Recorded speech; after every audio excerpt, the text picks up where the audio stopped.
주의 성령이 내게 임하셨으니. 함께 보실 말씀은 로마서 8장 18절에서 23절입니다. 봉독해 올리겠습니다. 생각하건대 현재 고난은 장차 우리에게 나타날 영광과 비교할 수 없도다. 피조물이 고대하는 바는 하나님의 아들들이 나타나는 것이니 피조물이 허무한 데 굴복하는 것은 자기 뜻이 아니요 오직 굴복하게 하신 이로 말미암음이라. 그 바라는 것은 피조물도 썩어짐의 종노릇한 데서 해방되어 하나님의 자녀들의 영광의 자유에 이르는 것이니라. 피조물이 다 이제까지 함께 탄식하며 함께 고통을 겪고 있는 것을 우리가 아느니라. 그뿐 아니라 또한 우리 곧 성령의 처음 익은 열매를 받은 우리까지도 속으로 탄식하여 양자될 것 곧 우리 몸의 속량을 기다리느니라. 아멘. 새하늘과 새 땅에는 동물이 있는가? 지금 우리가 죽으면 가는 낙원에는 동물이 있는가? 우린 지금 그 목요일 날 로마서 성경 연구를 하고 있는데 지난 목요일 날 로마서 8장 18절에서 23절을 대했습니다. 그래서 오늘 저는 이 로마서 8장에 근거해서 새하늘과 새 땅의 동물은 어떠한 상태에 있을지에 대해서 성경적으로 여러분들하고 같이 깊게 상고해 보려고 합니다. 먼저 본문에서 말하는 피조물은 원어로 크티시스라는 헬라어인데 생물과 무생물의 모든 피조물들을 의미합니다. 하지만 크티시스는 질서에 완전하신 하나님의 작품이기에 철저한 권위와 질서와 명령 체계가 있습니다. 물론 모든 만물의 질서는 철저하게 하나님의 다스림 가운데 있습니다. 우리가 잘 알다시피 모든 피조물의 머리는 사람이었습니다. 사람은 모든 피조물 가운데 유일하게 하나님의 형상대로 지음받았고 또한 생령이 되었습니다. 여호와 하나님이 땅의 흙으로 사람을 지으시고 생기를 그 코에 불어넣으시니 사람이 생령이 되니라. 그리고 하나님께서는 하나님의 형상대로 지음받은 사람으로 하여금 모든 피조물을 다스리게 했습니다. 하나님이 이르시되 우리의 형상을 따라 우리의 모양대로 우리가 사람을 만들고 그들로 바다의 물고기와 하늘의 새와 가축과 온 땅과 땅에 기는 모든 것을 다스리게 하자 하시고, 이에 대한 증거로 사람은 모든 피조물을 꿰뚫어 보고 그들의 특성을 알아내어 이름을 지었습니다. 여호와 하나님이 흙으로 각종 들짐승과 공중의 각종 새를 지으시고 아담이 무엇이라고 부르나 보시려고 그것들을 그에게로 이끌어 가시니 아담이 각 생물을 부르는 것이 곧 그 이름이 되었더라. 아담이 모든 가축과 공중의 새와 들의 모든 짐승에게 이름을 주니라. 여기서 아담을 보면 모든 피조물 가운데 사람과 가장 관계가 깊은 고등 차원의 피조물인 동물에게 관심이 있는 것을 알 수 있습니다.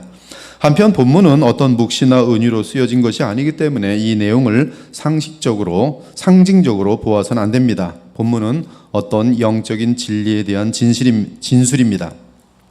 그런데 피조물 중에 사람이 아닌 존재로서 고대하고 굴복하고 자기 뜻이 있고 종노릇하고 탄식하고 함께 고통을 겪는 존재는 주로 동물입니다. 따라서 우리는 본문의 피조물을 1차적으로 동물로 여겨도 하자가 없습니다. 그러므로 오늘 우리는 우리의 주제대로 사람을 제외한 피조물 중 가장 고등 차원에 있는 동물의 세계에 초점을 맞추려고 합니다. 일단 의미가 축소될 수는 있겠지만 피조물을 동물로 대치한 후에 본문을 다시 읽어보겠습니다. 19절 보니 동물은 하나님의 자녀들이 부활하게 될 미래를 간절히 기다리고 있다. 20절 자신들의 뜻과는 달리 모든 동물들은 인간의 죄로 말미암은 하나님의 저주를 당하고 있다. 21절 따라서 동물들이 원하는 것은 하나님의 자녀들이 영광 가운데 완성되는 그날인데 그 이유는 그날이 되면 동물들도 인간의 죄로 인한 썩음의 노예 상태에서 해방되기 때문이다. 22절 동물들은 죄가 들어온 그때부터 지금까지 말할 수 없는 고통을 당하고 있다. 이렇게 볼 수가 있어요. 본문에서 제일 중요한 내용은 21절인데요. 썩어짐의 종노릇한 데서 해방되어, 헬라 원어로 21절을 보면 동물들은 후소라의 종노릇하는 상태로부터 자유하길 원한다고 합니다. 그래서 동물들은 하나님의 자녀들이 영광 가운데 완성되길 간절히 고대하는데 그 이유는 바로 그때 동물들이 자유함을 누리게 되기 때문이라고 설명하고 있습니다. 그러면 개역 개정이 썩어짐이라고 번역한 테이스 후소라의 정확한 뜻이 무엇이냐 하는 것입니다. 원어 사전을 찾아보니까 후스토라의 의미는 파멸, 부패, 썩음, 해체, 잡혀 죽음, 음식으로 죽음, 잡혀 먹혀서 죽음이란 뜻이 있어요. 그런데 동물들은 이러한 썩어짐의 저주 상태에서 빨리 벗어나기를 바라면서 하나님의 자녀들이 부활체를 입고 나타나기를 바란다고 합니다. 이는 그날에 그들이 썩어짐의 종로로 타는 상태에서 벗어날 수 있는 새하늘과 새 땅이 임하기 때문입니다. 그렇다면 본문에 의하면 지금 이 땅과 오는 내세 그 땅이 동물에게 있어서 연속성이 있어야 합니다. 연속성이 없다면 동물들이 새하늘과 새 땅을 기다릴 필요가 없는 것이, 다시 말하면 지금 동물들이 주님의 오실 날을 기다리며 하나님의 자녀들이 완전하게 완성될 구원의 날을 기다리는데, 바로 그 이유는 그날에 그들에게 임하였던 저주가 제거되고 또한 하나님이 동물을 지으신 궁극적인 목적이 실현되는 날이기 때문이며, 그러므로 동물의 입장에서는 그들의 머리인 사람들이 완전한 구원을 얻게 되는 그날을 기다리고 있으며, 그들의 머리인 사람이 영광을 얻을 때 그에게 속한 피조물의 세계 역시 모든 썩어짐과 고통과 탄식과 험으로부터 해방되기 때문이라는 것입니다. 그렇다면 논리적으로 분명히 새하늘과 새 땅에는 동물들이 존재하여야 한다는 뜻이, 그렇지 않다면 본문은 전혀 의미가 없는 내용이 되겠어요. 심지어 크티시스라는 헬라어를 모든 피조물로 보아도 마찬가지 결론을 내릴 수 있습니다. 모든 피조물이 새하늘과 새 땅을 기다리는데 그 이유는 지금 죄로 인한 모든 저주 때문에 고통을 당하기 때문이다. 그러나 그때가 되면 모든 피조물이 그 세상에서, 이 세상에서 자유롭게 살게 될 것이다. 이렇게 피조물을 광대한 의미로 해석하더라도 피조물의 머리인 사람이 영원토록 영광을 얻는 새하늘과 새 땅은 반드시 지금 이 땅의 피조물을 포함해야 의미가 있게 됩니다. 이해가 가십니까? 제가 너무 말을 빨리 해서 이해를 놓치신 건 아니십니까? 피조물은 피조물의 머리인 사람에게 달려있다는 말씀이에요. 사람이 완전하게 구원받을 때 피조물도 그 사람 아래에서 참된 자유를 누리게 된다는 뜻이니, 사람이 완전한 구원을 받고 누리게 되는 영원한 새하늘과 새 땅에는 반드시 참된 자유를 누리는 피조물이 있다는 뜻입니다. 아무튼 본문의 크티시스를 모든 피조물로 보던 또는 1차적으로 동물로 보던 새하늘과 새 땅에는 동물이 있어야 합니다. 그래야 오늘 본문이 이치가 맞게 됩니다. 창세기 3장은 사람이 죄를 지음으로 인하여 모든 피조물에 하나님의 저주가 임하는 장면을 알려주고 있습니다. 이때 동물들은 하나님 앞에 아무런 죄를 짓지 아니하였지만 피조물의 세계가 사람을 머리로 하고 있는 그 이유 하나 때문에 사람이 지은 죄로 인하여 저주를 겪게 되었습니다. 마치 지구가 방사선에 노출되면 모든 피조물에게 엄청난 악영향이 있는 것처럼 모든 피조물의 왕이었던 아담과 하와가 죄를 범함으로써 죄의 결과가 모든 피조물에게 임한 것입니다. 특별히 동물의 세계에 임한 죄의 결과는 엄청난 것이었어요. 창세기 3장을 보면 인간의 타락에 대한 하나님의 심판이 선포됩니다. 여호와 하나님이 여자에게 이르시되 내가 어찌하여 이렇게 하였느냐? 여자가 이르되 뱀이 나를 꿰므로 내가 먹었나이다. 여호와 하나님이 뱀에게 이르시되 내가 이렇게 하였으니 네가 모든 가축과 들의 모든 짐승보다 더욱 저주를 받아 배로 다니고 살아있는 동안 흙을 먹을지니라. 창세기 3장 13절과 14절이 모든 짐승보다 더욱 저주를 받아 뱀이, 지금 이 말씀을 보면 모든 가축과 들의 모든 짐승이 다 저주를 받았음을 알려주고 있습니다. 그러나 저주받은 동물 중에 특별히 뱀은 더욱 저주를 받았다고 선포하십니다. 또한 창세기 9장을 보면 동물이 받은 또 다른 저주가 나옵니다. 땅의 모든 짐승과 공중의 모든 새와 땅에 기는 모든 것과 바다의 모든 물고기가 너희를 두려워하며 너희를 무서워하라니 이것들은 너희의 손에 붙였음이니라. 곧 동물들과 사람 사이는 본래 가장 가까운 사이였는데 이제 그 관계가 깨어졌다는 말씀입니다. 죄로 인하여 사람과 동물의 관계는 원수처럼 되어 서로 두려워하게 되었고, 나아가 동물들도 그들의 먹고 사는 문제가 사람들에 의해 공급되는 것이 아니라 스스로 힘을 다하여 수고해야만 살아남을 수 있는 고통의 상태가 되었어요. 또한 식물만을 먹고 살던 평화의 질서에서 이제는 동물들도 서로 잡아먹어야 하는 약육 강식의 먹이 사슬이 시작되었습니다. 아무튼 동물의 왕국도 사람의 죄로 인하여 말할 수 없는 피해를 입게 되었는데 여러 고생과 약육강식의 먹이사슬과 만물의 영장인 사람과 원수로 지내는 일과 나아가 병과 약함과 기형과 죽음과 부패와 불구와 돌연변이가 많이 나게 된 것이, 창세기 1장과 2장을 보면 죄가 들어오기 전에 동물과 사람의 본래 관계는 사람들이 동물들을 보살피고 사랑하던 관계였습니다.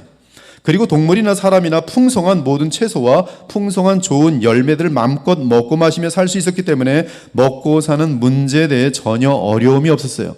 동물들도 모든 동물들이 채식하고 있었습니다.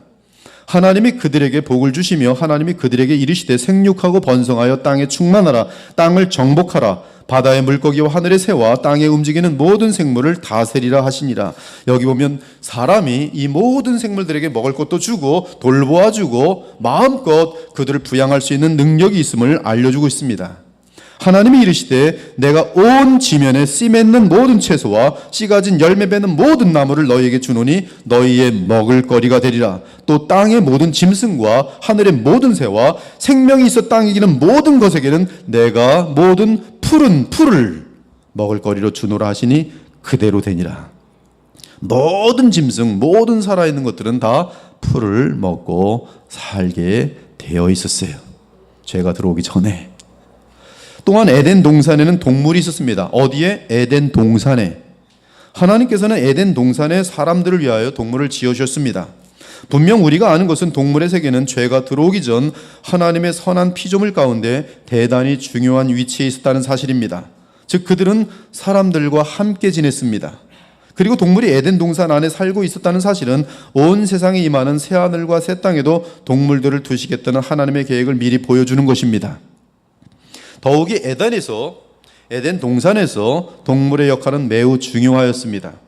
동물들은 사람과 매우 친했으며 대화가 가능했습니다. 먼저 창세기 3장을 보시면 부패하기 전의 뱀이 나옵니다. 창세기 3장 1절에 다 같이 한번 펴시죠. 창세기 3장 1절. 그런데 뱀은 여호와 하나님이 지으신 들짐승 중에 가장 간교하니라. 여기서 개역 개정이 간교라고 번역한 아룸이라는 히브리어는 간교한, 약삭빠른, 속이는 이란 뜻이 있지만 또한 지혜로운, 영특한, 영리한, 똑똑한 이란 뜻도 있습니다. 아룸이라는 단어예요. 지금 아담과 하와가 죄를 범하기 전이고 뱀이 사탄에게 이용당하는 순간입니다. 사탄이 뱀에게 들어와서 그 뱀을 조종하고 있다고 볼 때는 아룸이라는 단어는 매우 간교한, 속이는 이라는 뜻이 될 것입니다. 하지만 사탄을 배제하고 동물로서만 볼 때는 뱀은 매우 지혜로운, 영특한, 영리한, 똑똑한 이라는 뜻이 됩니다. 특히 들짐승 중 뱀이 가장 간교하더라 해서 가장이라는 말은 비교급이기 때문에 뱀이 가장 간교하다고 하면 모든 동물이 다 간교하다는 뜻이 됩니다. 그러나 모든 동물이 간교할 수는 없는 것이기 때문에 간교하다는 뜻보다는 intelligent, 영리하다가 맞습니다. 곧 모든 동물들이 영리하지만 그중 뱀이 가장 영리하였더라 라고 해석하는 것이 합당합니다. 곧 인간이 타락하기 전, 그리고 사탄이 뱀을 이용하여 타락의 도구로 사용하기 전 뱀은 다른 동물보다 더 영리하였던 것이 분명합니다. 그리고 사람에게 가장 가까이 있었고 가장 아름다웠을 것으로 사료됩니다. 아마도 하와가 모든 동물 중에서 가장 예뻐하면서 사랑했던 대상이었을 것입니다. 그렇지 않으면 사탄이 하와를 유혹하기 위하여 뱀에게 들어갔을 리 만무합니다. 또한 창세기 3장은 장르가 역사적 기록이기 때문에 상징이나 비유로 볼 수 없습니다. 즉 본문에서 뱀과 사람이 대화를 한 것이면 실제로 뱀과 사람이 대화를 한 것이지 비유적으로 쓰인 것이 아닙니다. 창세기 3장을 역사적 기록으로 볼 때 하와와 뱀의 대화를 보면 뱀의 지능이 매우 뛰어납니다. 논리가 정연합니다. 설득력 있는 말을 하고 있습니다. 물론 뒤에서는 사탄이 역사하고 있습니다. 하지만 만일 뱀이 하와와 평소에 이런 대화를 할 수 없는 존재였다면 사탄이 뱀에게 들어갔을 때 곧바로 이상하다고 느끼며 경계했을 것입니다. 그러나 경계를 풀었다는 것은 평소에 뱀이 하와와 어느 정도 대화가 가능했다는 뜻입니다. 사탄이 말 못하는 뱀에게 들어가 말하는 능력을 준 것은 절대 아닙니다. 타락한 사탄은 동물의 혼에 들어가 그 생각과 감정을 조절할 수는 있어도 동물에게 사람과 대화할 수 있도록 하는 능력을 주지는 못합니다. 따라서 뱀에게는 하나님의 저주 전에 사람과 말하는 기능이 있었음이 확실합니다. 무엇보다 이미 언급한 것처럼 하와가 뱀과 대화를 나누는 것을 이상하게 여기지 않기 때문입니다. 하와는 그걸 자연스럽게 지금 하고 있다는 것이죠. 물론 동물과 사람의 대화 방법은 인간의 언어와는 그 수준이 훨씬 떨어졌을 것입니다. 그러나 지금의 동물들보다는 훨씬 더 사람과 많은 대화가 가능하였을 것이. 그런데 또 한 가지 생각해 볼 것은 죄가 들어오기 전 사람과 말을 했던 동물이 뱀뿐이겠는가 하는 것입니다. 뱀이 사람과 말을 할 수 있었다면 다른 동물들도 그들의 영리한 만큼 사람과의 소통이 가능했을 것입니다. 그 중에 뱀이 가장 똑똑하고 영리했고 이는 뱀이 가장 지능이 높았을 것으로 여겨집니다. 다른 동물들도 상당히 지능이 있었을 것이고 사람과의 대화가 가능하였을 것입니다. 물론 우리는 아담과 하와가 처음 쓰던 언어가 어떤 언어인지 알 수 없으며 또한 어떤 언어로 동물과 소통했는지 알 수 없습니다. 하지만 지금 이 세상에서 동물과 소통하는 사람들이 몇몇 있는 것을 참조할 때 죄가 들어오기 전 아담과 하와는 동물들과 많은 대화와 소통이 가능했음이 분명합니다. 사실 지금 타락한 이 세상에도 그 흔적이 남아있는데 지금도 동물과 사람 사이에 어느 정도 대화가 가능합니다. 동물들도 자신들의 의사를 충분히 사람에게 알립니다. 무엇을 원하는지, 왜 슬픈지 알려줍니다. 또한 사람에게 배우고 나아가 사람의 마음까지 압니다. 어떤 애견가는 수십 년을 개와 살아본 후 서로 언어만 다를 뿐이지 마음까지 통하는 것을 느낀다고 고백하기도 합니다. 또한 창세기 2장 19절을 보면 하나님께서는 사람과 마찬가지로 동물들도 흙으로 빚어서 만드십니다. 어떤 사람들은 동물을 흙으로 빚어서 만든 걸 전혀 모르는 50년 된 신자들도 있어요. 사람은 흙으로 빚어서 만들었습니다. 동물은요? 이러고 있어요. 말씀으로요. 하나 성경을 읽어본 기억이 없는 것이죠. 여호와 하나님이 흙으로 각종 들짐승과 공중의 각종 새를 지으시고, 저 얼굴이 하고 하는 분들이 몇 있었어요.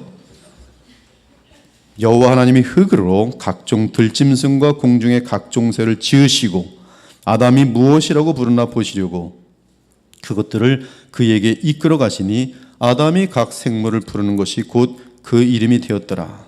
동물도 사람처럼 호흡을 가지고 있습니다. 많은 동물이 숨쉬는 동물입니다.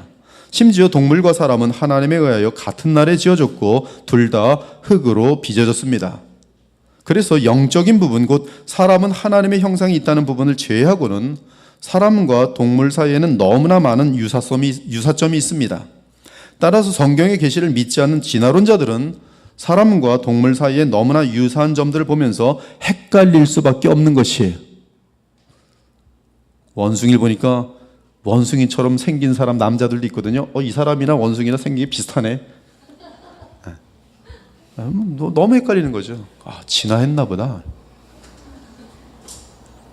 또한 창세기 2장 18절과 20절을 보면 동물이 사람에게 어떤 역할을 하는지 알려줍니다.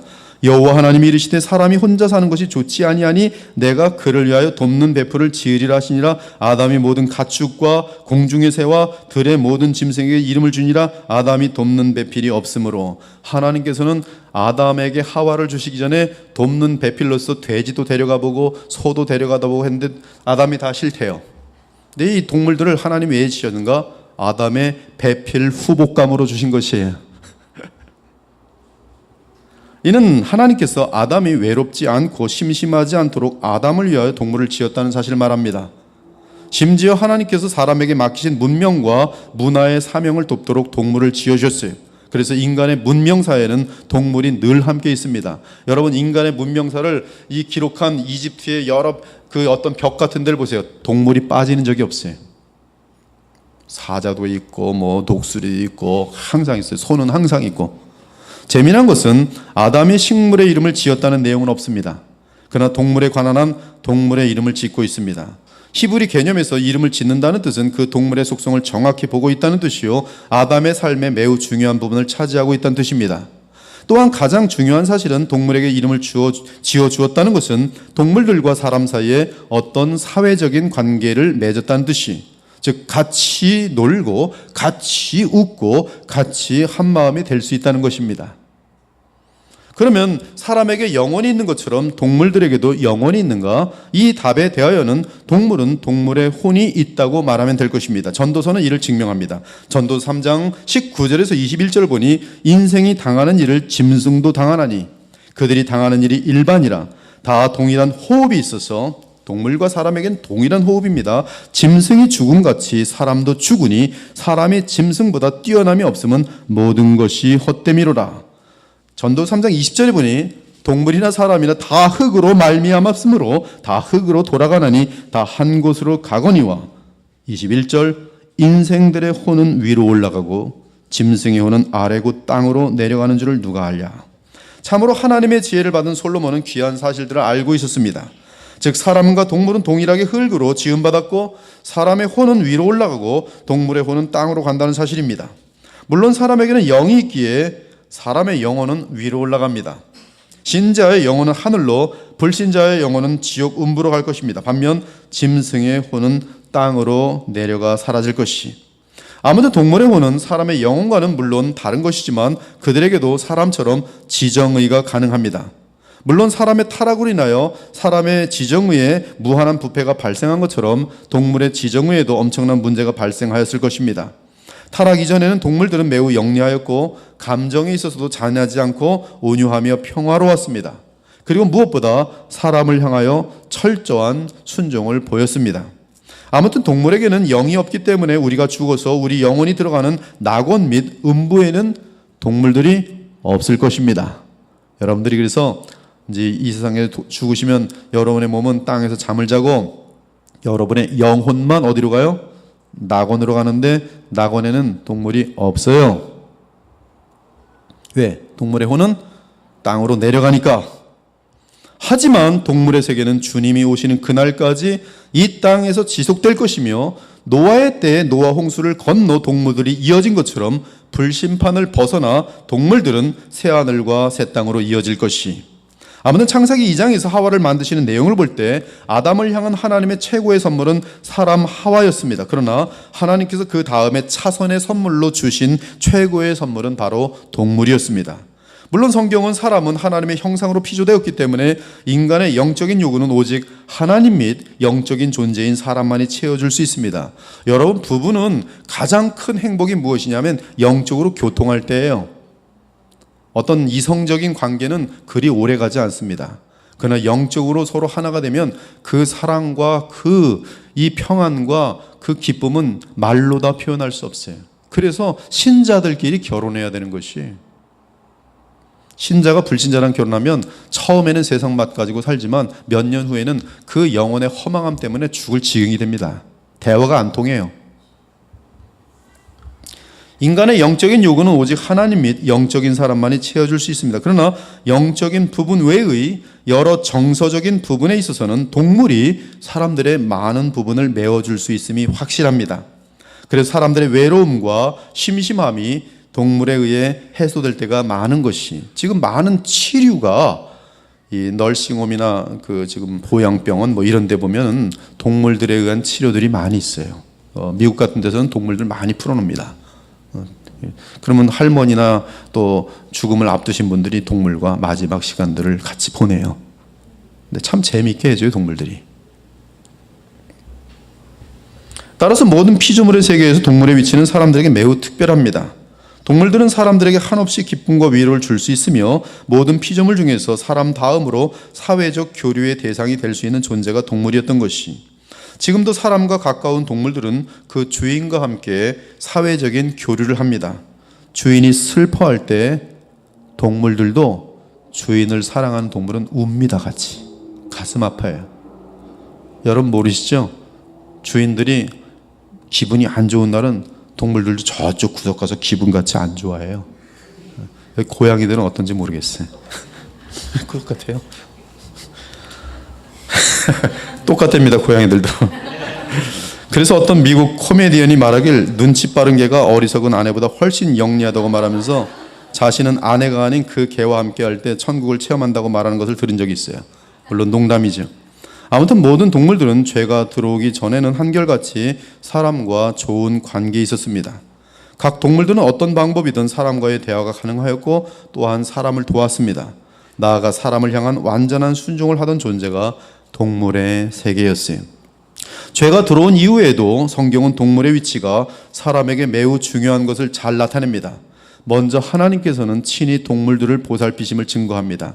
예수께서는 하나님이 공중나는 새를 먹이신다는 것을 알리시면서 주께서 모든 동물들을 보살피심을 증거하십니다. 동물들은 하나님의 지시에 따라 사람을 돕기도 합니다.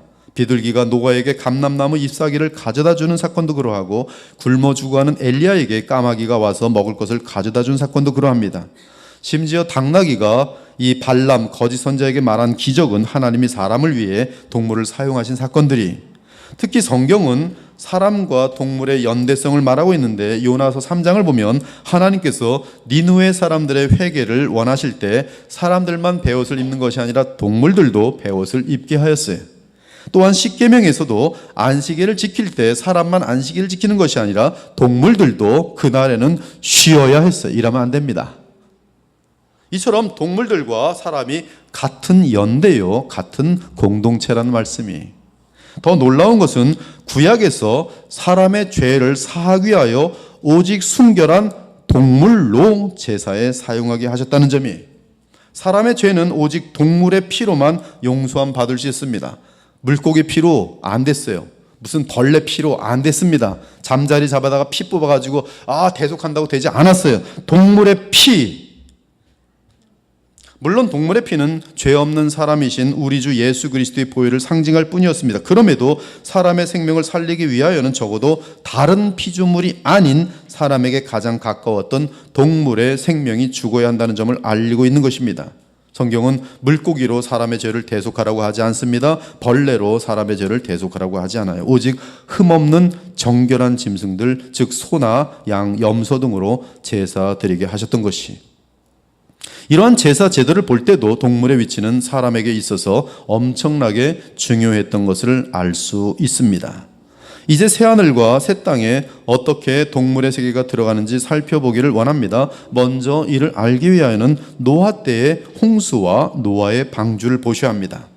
노아의 방주를 보면 노아의 방주에 동물들이 들어갑니다. 그리고 사람이 들어갑니다. 그 방주에는 노아 및 그 가족 7명이 들어갔고, 그리고 모든 동물이 그 종류대로, 호흡 있는 동물들은 그 종류대로 각상으로 들어갔어요. 그리고 하나님은 그 동물들을 포함한 언약을 노아와 맺습니다. 동물들을 포함한 언약을 노아와 맺습니다. 그러나 너와는 내가 내 언약을 세우리니 너는 네 아들들과 네 아내와 네 며느리들과 함께 그 방주로 들어가고, 혈육 있는 모든 동물을 너는 각기 암수 한 쌍씩 방주로 이끌어들여 너와 함께 생명을 보존하게 하되, 새가 그 종류대로, 가축이 그 종류대로, 땅에 기는 모든 것이 그 종류대로 각기 둘씩 4개로 나오리니 그 생명을 보존하게 하라. 노아의 방주는 하나님께서 이 지구를 물로 심판하실 때 노아 가족과 피조물을 구원하는 데 도구로 사용되었습니다. 그러면서 과거의 땅과 하늘을 영원히 과거로 보내고 방주에 탄 사람들과 동물들은 새로운 땅과 하늘을 맞이하게 되었어요. 마찬가지로 우리 인류가 새하늘과 새 땅으로 이어지는 방주는 우리 주 예수 그리스도입니다. 우리 주 예수 그리스도를 믿는 자들은 새하늘과 새 땅으로 건너가게 될 것이, 예수 그리스도는 영원한 방주입니다. 근데 그 방주에 누구도 있는가? 바로 동물들도 우리 사람들과 함께 넘어가는 것이, 그때는 온 지구상에 하나님의 불심판이 있을 것인데 오직 주 예수님께 속한 자들만이 공중으로 끌어올려 구원을 얻을 것입니다. 그런데 창세기 9장 9절에 17절을 기록을 보면 동물들도 과거의 땅과 하늘로부터 노아 홍수 이후의 땅과 하늘, 지금 우리가 살고 있는 이 땅과 하늘이죠, 지금 우리에게 이어지고 있습니다. 따라서 같은 패턴 속에서 우리 주님께서 재림하셔서 새하늘과 새 땅이 이 땅에 임하게 될 때 우리는 부활하여 부활체로 새하늘과 새 땅에 들어갈 것이지만, 이때 피조물들은, 동물들을 포함한 피조물들은 하나님의 능력에 의해 새롭게 변화되어 우리와 함께 새하늘과 새 땅으로 들어갈 것이, 보좌에 앉으신 이가 이르시되 보라 내가 만물이 뭐예요? 모든 피조물들을 새롭게 하노라 하시고, 사자들도 새롭게 될 것이고 기린도 새롭게 될 것이고, 어떻게 새롭게 될지 전 몰라요. 다 모든 것이 새롭게 될 것이.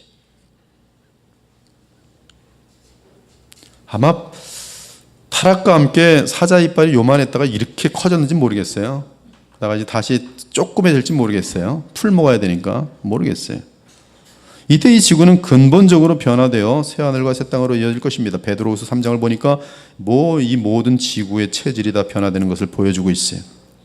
그리고 신자들은 부활체로 변화된 상태가 되고, 마찬가지로 동물들도 그 몸과 혼에 있던 모든 죄의 결과들이 제거되면서 모든 썩어짐에서 해방되는 변화를 갖게 될 것입니다.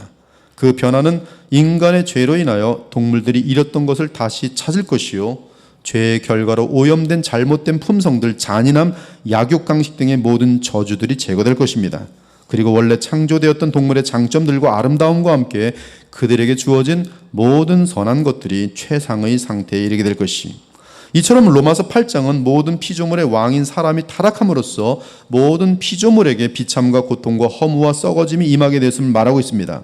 그러나 마지막 아담이신 예수 그리스도의 십자가의 순종을 인하여 모든 피조물은 다시 생명과 보람과 영원한 가치에 이르게 될 것이, 그러므로 예수님의 십자가의 구속은 새로운 세상을 만들기 위한 것입니다. 여러분, 예수님의 십자가 사건은 전 우주적이라는 것을 여러분이 알고 계셔야 돼요. 고린도서 15장에 보면 하늘로부터 내려오는 영원한 기업이, 썩지 않을 기업, 그것은 기업이라는 것은 모든 만물입니다. 그러니까 간단한 아주 작은 구원이 아니에요. 예수님의 구원은 창조, 하나님의 창조의 뜻을 완성, 회복 플러스 완성입니다.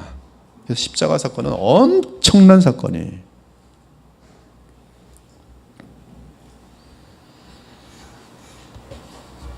물론 그 핵심에는 피조물의 머리인 사람을 회복하여 영광스럽게 만드는 데 있어요. 하나님이 그 아들을 세상에 보내신 것은 세상을 심판하려 하심이 아니요 그로 말미암아 세상이 구원을 받게 하려 하심이라.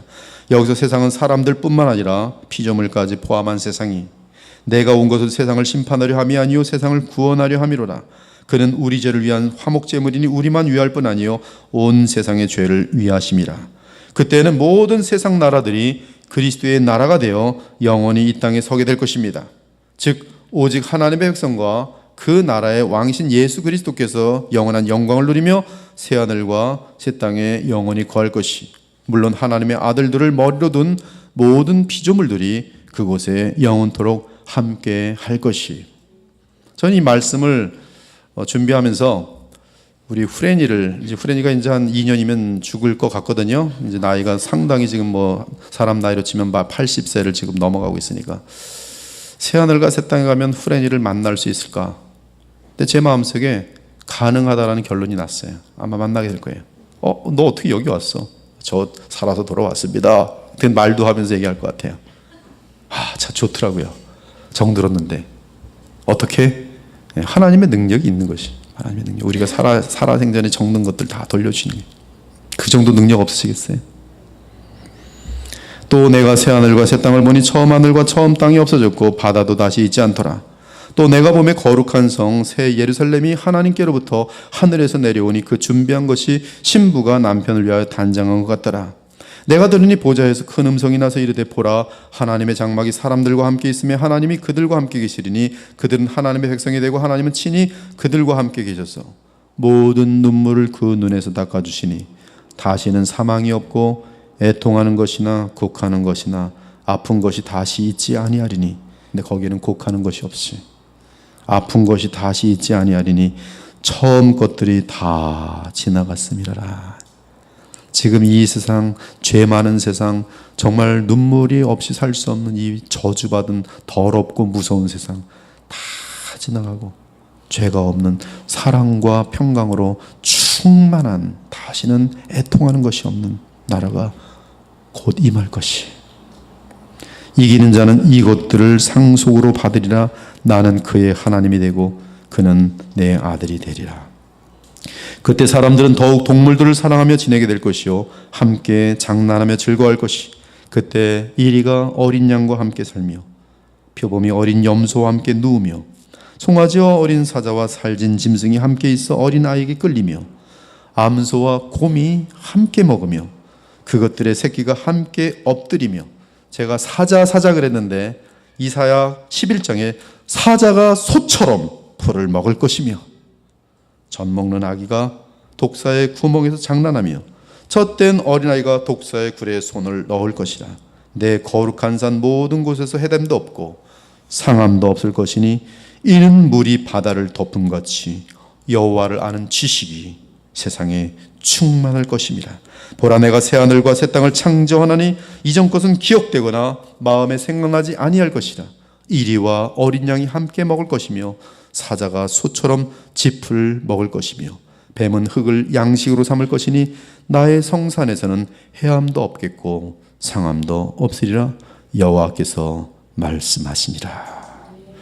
이처럼 모든 피조물 가운데 더 이상 해함도 없고 상함도 없는 곳, 그곳이 바로 새하늘과 새 땅이에요.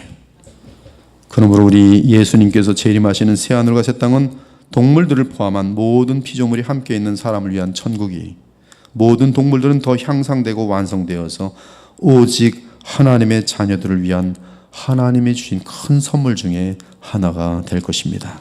새하늘과 새 땅에서는 더 이상 저주가 없으며 완성된 동물들로 인하여 장난과 즐거움과 기쁨이 충만한 나라가 될 것이, 그 새하늘과 새 땅에서는 만유의 주요 만왕의 왕이신 어린 양 예수님을 중심으로 모든 완성된 사람들과 또한 완성된 동물들이 마음껏 영원히 즐길 것이, 이러한 새하늘과 새 땅을 바라보면서 부활의 소망 가운데 이 죄 많은 부패한 세상에서 믿음과 인내와 사랑과 거룩함으로 사시는 복된 그리스도인들이 되시기를 우리 주 예수 그리스도의 이름으로 축원합니다.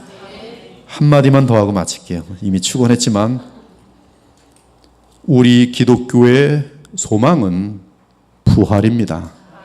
부활이라는 것은 이원론이 아니에요. 고린도전 15장에 보면 부활을 믿지 않는 존재들은 이원론이었어요. 너무나 많은 기독교 신자들의 천국과 지옥 사상이 이원론입니다. 즉 물질 세계가 없어요. 그들에게는 부활이라는 것이 의미가 없습니다. 부활을 그래서 자꾸 상징화시킵니다. 그러나 참된 신자들은 예수님의 부활의 역사성을 믿으며 또한 우리 역시 이 몸이 부활할 것을 믿는 자들이 참된 신자입니다. 그런데 그 부활을 믿는다는 것은 우리가 받을 하나님 나라가 뭐예요? 물리적인 나라라는 뜻이에요. 이 사실을 여러분들이 알 때 오늘 동물의 왕국에 대해서 새롭게 이해가 돼요. 그러나 우리는 너무나 많이 이원론, 영지주의의 사상을 갖고 있기 때문에 천국 그러면 옥황상제가 생각나고 지옥 그러면 염라대왕이 생각나는, 이 세상에 하도 많은 귀신 같은 거 보고 그래갖고 성경을 한 번도 안 보고, 그 성경의 천국 하나님 나라에 대해서 무지하단 말씀이. 그래서 오늘 저는 참으로 기독교 역사 속에서 정통적으로 알려진 말씀을 나누는데도 이 말씀을 듣고 그런 게 있었어? 천국은 그냥 영어만 둥둥 떠다니는 꺽꺽 하는 데 아니야? 거기서 심심해서 어떻게 살까? 그런 데가 천국 아니었어. 얼마나 부활과 천국에 대해서 무지한지를 보여주는 증거들이에요. 오늘 여러분들은 풍성한 말씀을 받았어요. 주일날에도 계속 하나님 나라에 대한 말씀이 선포될 것입니다. 기도하겠습니다.